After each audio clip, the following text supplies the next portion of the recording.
Dear students, अभी मुझे पता चला है कि जो मेरे लेक्चर का सेकंड पार्ट था वो रह गया था।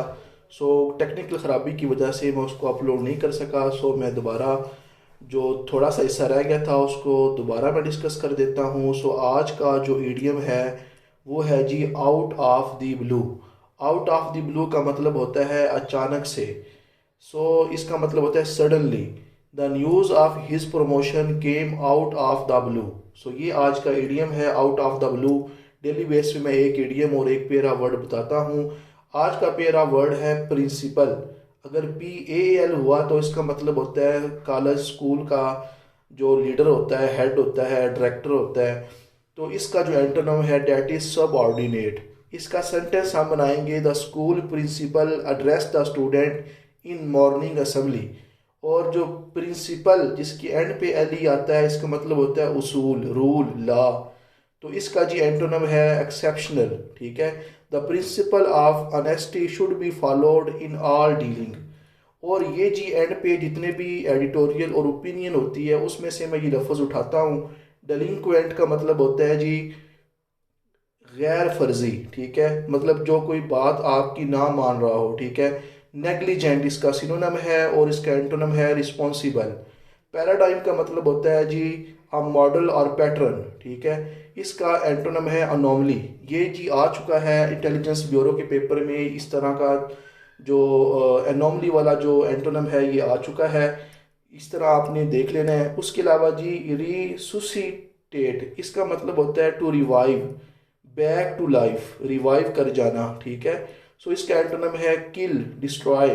ठीक है, आगे है स्क्वेंडर। स्क्वेंडर का मतलब होता है वेस्ट करना, मनी को स्पेंड करना, फजूल खर्ची करना लेविश स्टाइल से।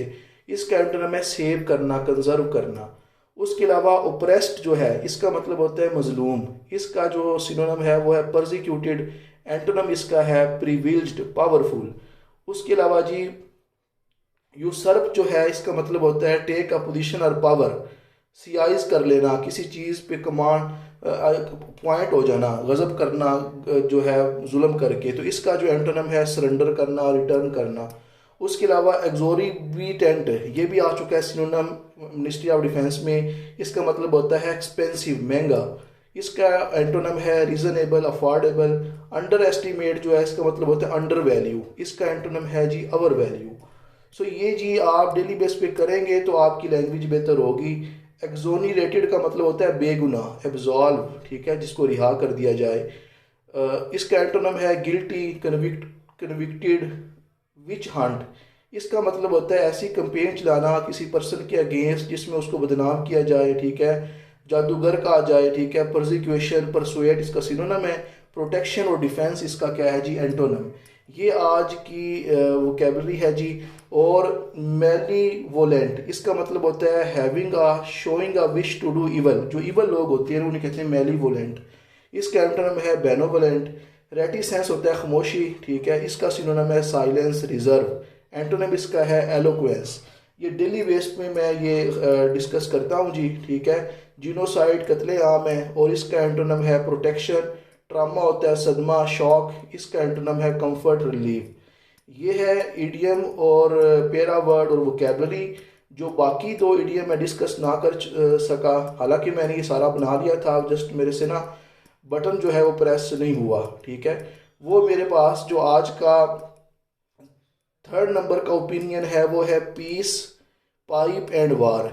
इसके अंदर राइटर क्या डिस्कस करते हैं कि पाकिस्तान, इंडिया और ईरान, इन्होंने तीनों मुल्कों ने मिलके एक प्रोजेक्ट शुरू किया था। ठीक है, वो क्यों शुरू किया था वो डिस्कस करते हैं। ये हैं एजाजुद्दीन साहब, इन्होंने जी ये ओपिनियन लिखी है। ठीक है, पाकिस्तान ट्रैप्ड, पाकिस्तान का फंस गया है बिटवीन टू ऑप्शन। पाकिस्तान दो ऑप्शन के दरमियान फंस गया है कि पाकिस्तान डिसाइड नहीं कर पा रहा कि वो जो ईरान के साथ प्रोजेक्ट है गैस पाइपलाइन का उसको जी सक्सेसफुल कर ले या ना करे। दूसरी तरफ से USA जो हमारा इत्तेहादी है और हमारी जो एक्सपोर्ट है वो सबसे ज़्यादा हम USA के साथ करते हैं और USA का इन्फ्लुएंस भी बहुत ज़्यादा है वर्ल्ड में। अगर हमने ईरान के साथ डीलिंग अच्छी की तो हमारा जो USA के साथ रिलेशन है वो ख़राब हो जाएगा। इधर से ईरान के साथ अगर हमने गैस पाइपलाइन प्रोजेक्ट पे जो हमारी कमिटमेंट है उससे हम पीछे हटे तो हमें ईरान हमारा दुश्मन हो जाएगा और हमें भारी जुर्माना देना पड़ेगा। तो ये बात करते हैं राइटर, ये जो प्रोजेक्ट है ना India Pakistan Iran pipeline project, इसकी बात करेंगे कि ये जियो पॉलिटिकल ट्रेजिडी बन गया है। हालांकि पीस होना चाहिए था, ये वार की तरह बन गया है ये मसला।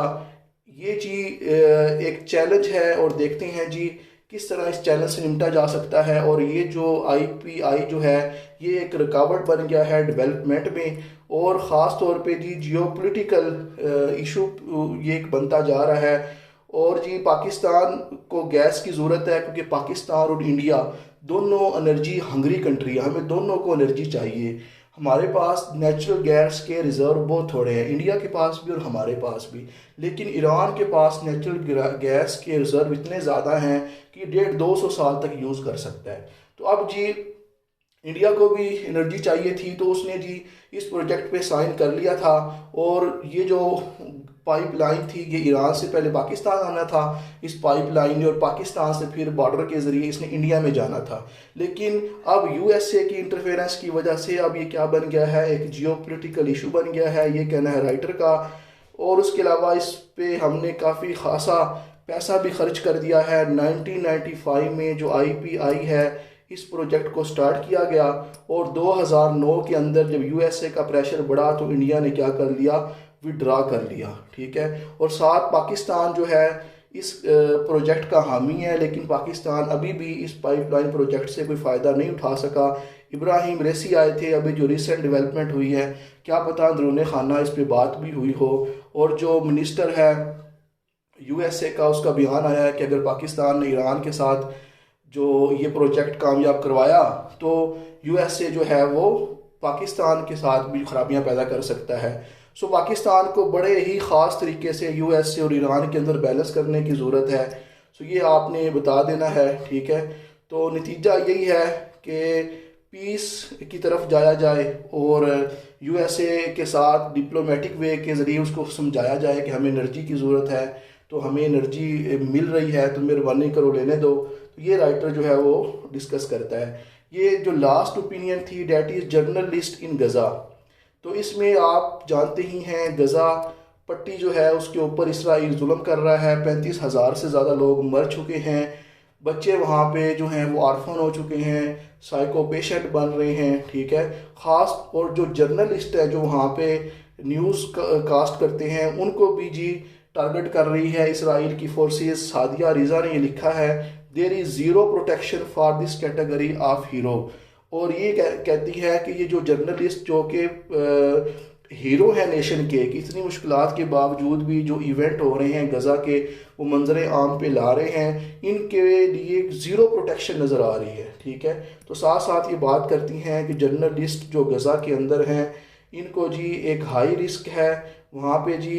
जर्नलिस्ट के लिए जो माहौल है वो पेरिलस होता जा रहा है। पेरिलस का मतलब होता है ख़तरनाक होता जा रहा है। 100 से ज़्यादा जर्नलिस्ट गज़ा के अंदर मारे जा चुके हैं, बहुत ज़्यादा ज़ख्मी हुए हैं, अरेस्ट कर लिया जाता है, इसराइल की फोर्सेस अटैक करती हैं, उनको डिसअपियर करवा देती है। इसराइल जो है इंटरनेशनल मीडिया को भी नहीं आने देता उस तरफ, और जो जर्नलिस्ट हैं उनका जो रास्ता है वो नैरो किया जा रहा है, जो शो कर रहा है कि इसराइल का जुल्म। गज़ा की अंदर जो लड़ाई चल रही है वहाँ पे जर्नलिस्ट जाना चाहते हैं और वहाँ पे डाटा लेना चाहते हैं, लेकिन वहाँ पे जो फोर्सेस हैं वो इनके लिए एक रुकावट है। जो कमेटी बनाई गई थी जर्नलिस्ट को प्रोटेक्शन के लिए वही प्रोटेक्शन प्रोवाइड नहीं कर रही।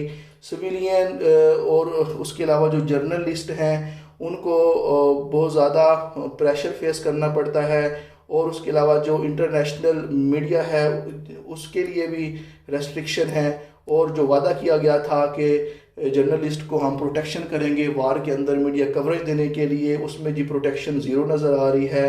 कहता है जिस तरह दूसरी जोन होती है ना उसमें जर्नलिस्ट को प्रोटेक्शन दी जाती है, लेकिन गज़ा के केस में जर्नलिस्ट को ज़ीरो प्रोटेक्शन मिल रही है। और काफ़ी जो वहाँ पे काजुअलिटी देखी गई हैं, कम्युनिकेशन को डिसरप्ट कर दिया गया है, और वार रिलेटेड ट्रामा है, वहाँ पे हंगर है, लेकिन वहाँ पे उस सिचुएशन को कैच करने की इजाज़त नहीं मिलती।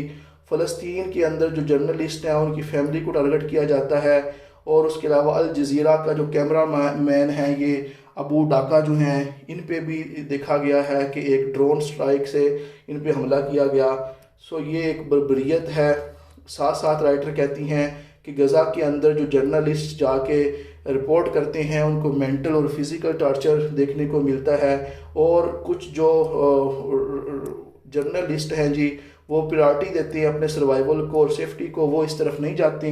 लेकिन जो जर्नलिस्ट जो हैं इस सख्त माहौल में वहाँ पे जाते हैं, सच का साथ देते हैं, फिज़िकल और मेंटल टॉर्चर बर्दाश्त करते हैं, उनके लिए मैं शुक्रगुजार हूँ, ग्रेटिट्यूड है उनके लिए, और मैं उनकी सर्विस को मानती हूँ। और पूरा जो वर्ल्ड है, दुनिया उनको सलूट पेश करती है कि वो इतनी मुश्किलात के बावजूद जो मुकरू चेहरा है इसराइल का वो दुनिया के सामने दिखा रहे हैं। सो ये थी जी दो ओपिनियन, और ये मैंने आपको एक इडियम और एक प्यारा वर्ड भी बता दिया। सो उम्मीद करता हूँ कि आपको अच्छा लगा होगा। लाइक करें, कमेंट करें, सब्सक्राइब करें। मिलते हैं कल नेक्स्ट वीडियो में। अल्लाह हाफिज़।